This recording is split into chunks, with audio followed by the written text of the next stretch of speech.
1985, Peugeot présente en rallye la 205 Turbo 16 4 roues motrices, c'est-à-dire un véhicule à transmission intégrale. Par ses rapides succès, Automobile Peugeot prouve sa supériorité dans la conception de ce nouveau type de technologie, sa maîtrise dans sa réalisation et sa fiabilité. 1988, la 405 Turbo 16 perpétue l'évolution de ce nouveau concept de transmission. 1989, la 405 bénéficie de cette expérience et propose à la clientèle une première version 4 roues motrices à transmission intégrale permanente de type tout-temps avec différentiel central et arrière à blocage piloté. Cette nouvelle transmission augmente sa motricité et améliore encore sa tenue de route en virage dans toutes les circonstances d'utilisation. Ceci reste tout naturellement encore plus probant dans les conditions d'adhérence difficiles.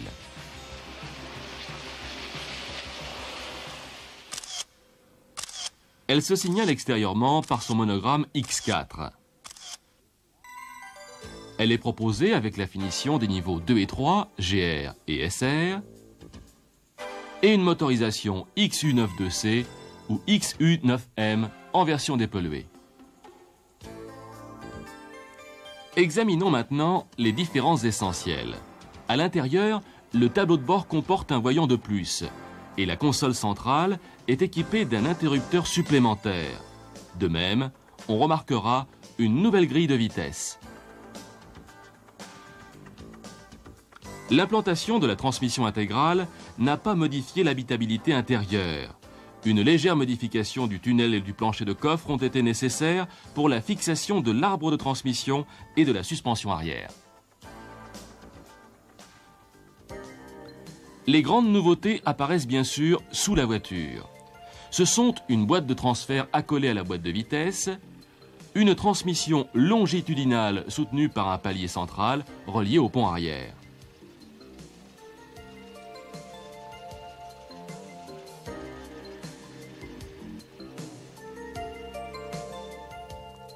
Un nouveau train arrière comportant une suspension électro-hydraulique à assiette constante, même à l'arrêt.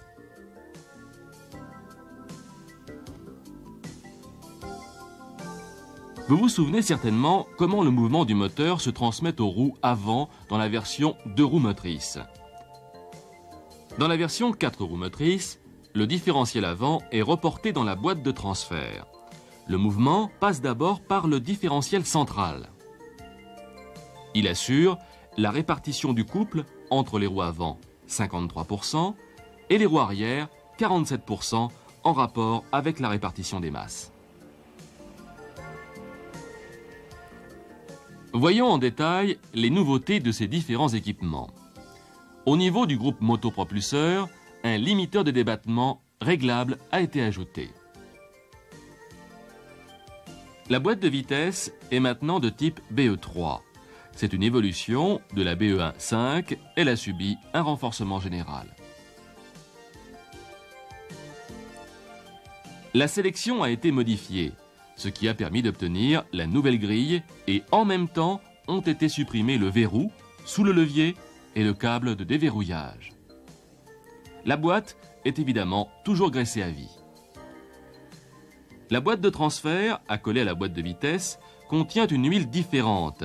Elle nécessite une vidange tous les 20 000 km.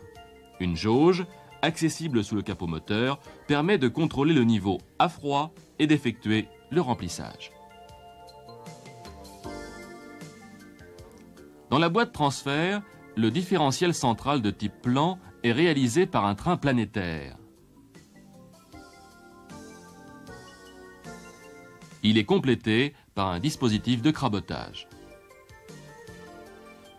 Le différentiel avant, du type sphérique, est identique à celui des véhicules 2 roues motrices. Il reste toujours libre pour éviter de durcir la direction.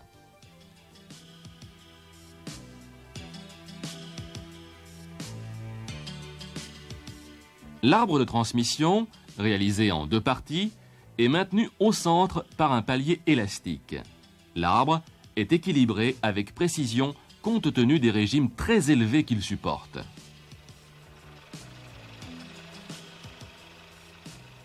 Un emmanchement cannelé absorbe les variations de longueur et permet la séparation de l'arbre en deux parties. Deux repères sont donc à aligner au remontage. Toujours pour des raisons d'équilibrage, il est formellement interdit de démonter l'accouplement élastique. Les brides de fixation à chaque extrémité sont assemblées avec des boulons à haute résistance au cisaillement. Le pont arrière, du type PC7, est équipé d'un différentiel classique. Il reçoit en plus un dispositif de crabotage.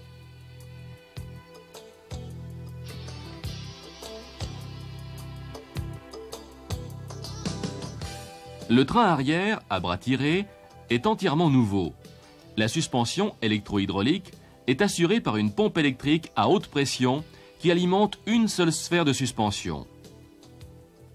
Elle est reliée aux deux cylindres de suspension. Il comporte à chaque extrémité un bouchon vissé dans lequel des clapets assurent la fonction d'un amortisseur.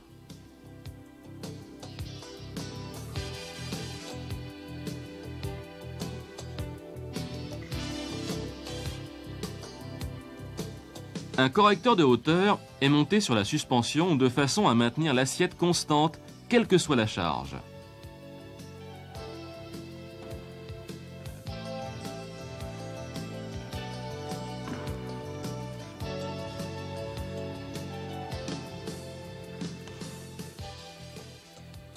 Pour cela, le correcteur fait varier la quantité d'huile admise dans les cylindres de suspension.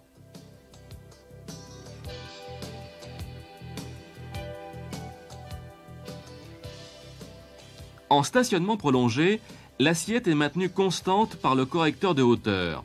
Il renferme une mémoire capable d'actionner plusieurs fois la pompe pour une durée globale de 600 secondes.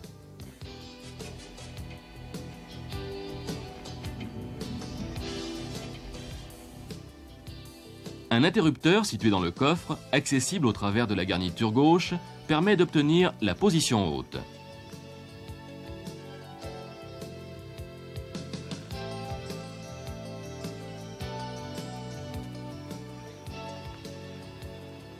Cette position ne doit être utilisée qu'occasionnellement, car elle supprime toute la souplesse de la suspension.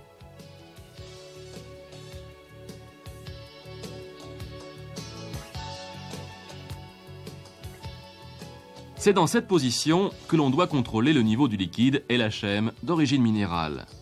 Le niveau doit être au maxi, véhicule en position haute. Un voyant placé sur le tableau de bord prévient le conducteur si le niveau est trop bas. Les freins.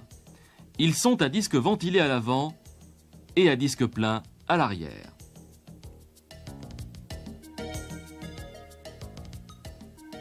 Le compensateur est nouveau. Il est ici directement asservi à la pression de la suspension.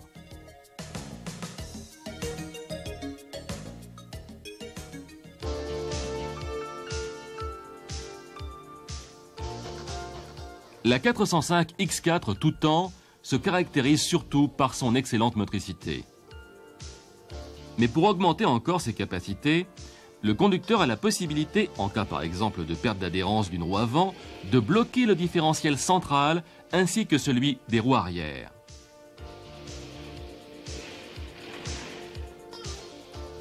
Le blocage des deux différentiels est géré par un calculateur à partir de deux informations principales: l'action du conducteur, la vitesse du véhicule.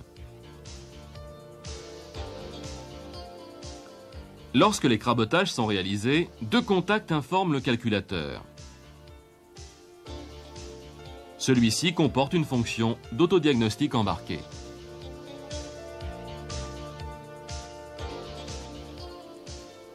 Le blocage des deux différentiels se réalise de différentes façons suivant la vitesse de la voiture. Premier cas, le véhicule est à l'arrêt. Le conducteur appuie sur l'interrupteur, le crabotage du différentiel central se fait, le voyant au combiné s'allume.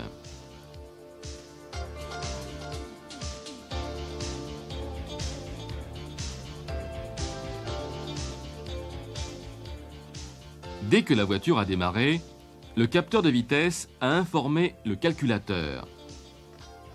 qui a commandé le crabotage du différentiel arrière. Le conducteur a la possibilité d'annuler le crabotage des deux différentiels en appuyant sur l'interrupteur. S'il ne le fait pas, le calculateur le fera automatiquement au-dessus de 25 km/h et les voyants s'éteindront. Deuxième cas, le véhicule roule en dessous de 15 km/h. Si le conducteur appuie sur l'interrupteur, les deux différentiels se crabotent simultanément et le voyant au combiné s'allume.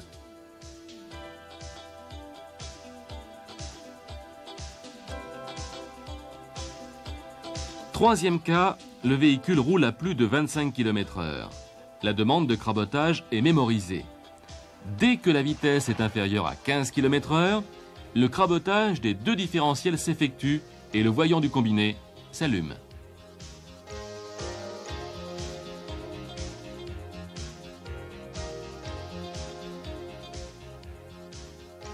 Revoyons schématiquement les trois possibilités de fonctionnement.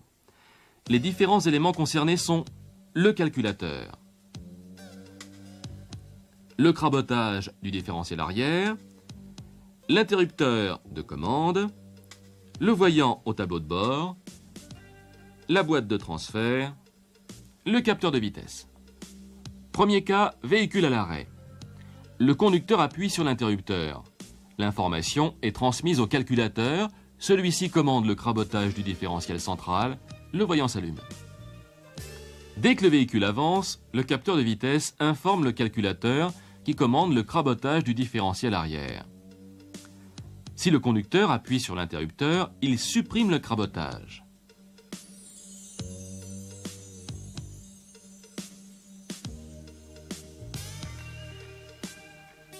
Dans tous les cas, le calculateur annule le crabotage au-dessus de 25 km/h.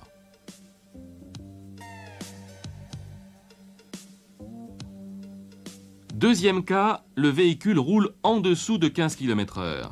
Si le conducteur appuie sur l'interrupteur, le calculateur commande le crabotage des deux différentiels. Le voyant s'allume. Troisième cas, la vitesse du véhicule est supérieure à 25 km/h. La demande de crabotage est mise en mémoire et dès que la vitesse est inférieure à 15 km/h, le crabotage s'effectue. La demande n'est mémorisée qu'une seule fois. Fonctionnement du système de crabotage des deux différentiels. Un moteur électrique équipé d'un réducteur tire sur un câble qui déplace la fourchette de crabotage. Pour protéger le moteur, le câble est équipé d'un dispositif de sécurité qui assure en même temps la tension.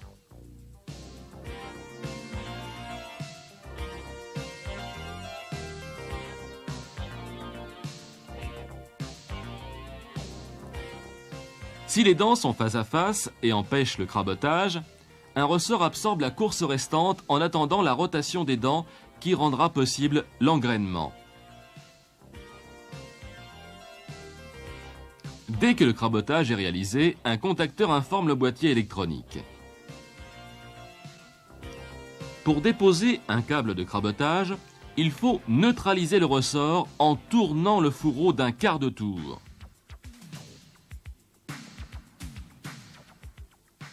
Et le réarmer après sa mise en place.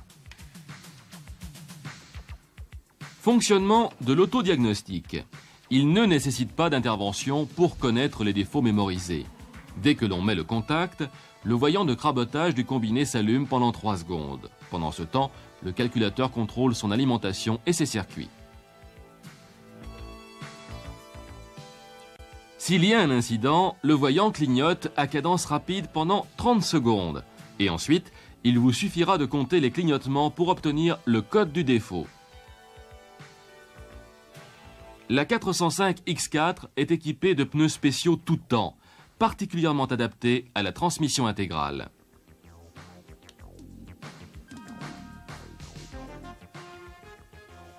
Une étiquette collée sur la face interne du couvercle de malle donne les informations nécessaires au remplacement d'une roue. Il faut, avant de lever la voiture, serrer le frein à main, enclencher une vitesse et mettre le contact sur accessoires pour stabiliser la suspension. Attention, pour éviter la détérioration de la boîte de transfert, il est impératif de remorquer la voiture avec les 4 roues au sol ou de la transporter sur un plateau. Pour cela, il faut mettre la suspension arrière en position haute.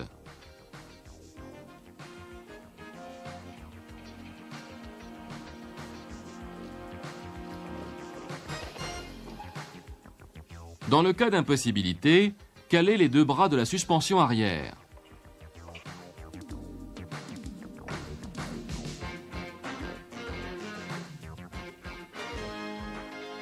De même, avant de mettre la voiture sur un pont élévateur, il faut lever la suspension.